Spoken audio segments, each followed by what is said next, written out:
సత్కథా శ్రవణం తథాహ.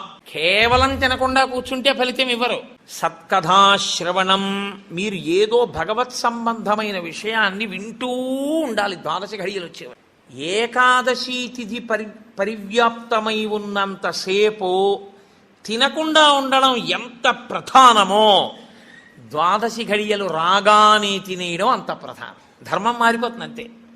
అందుకే అన్ని రోజుల కన్నా చాలా తొందరగా చద్దన్నం వండుకున్నట్టుగా తెల్లవారుజామున లేచి వంట చేసుకుని తినేసేది ఎప్పుడో తెలుసా అండి? ద్వాదశి తినాడు తింటారు.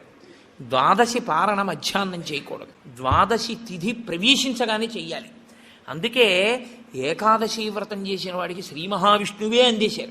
అంబరీషుడికి దొరకలా? అంబరీషోపాఖ్యానం ఏకాదశి వ్రతం కాదు. ద్వాదశి ఘడియలు రాగానే నేను పారణ చెయ్యాలంటే కదా, దుర్వాస మహర్షి రాకపోతే నీళ్లు పుచ్చేసుకో, ఫోన్లేవయా మధ్యాహ్నం ఉండదా, ద్వాదశి సాయంకాలం ఉండదా?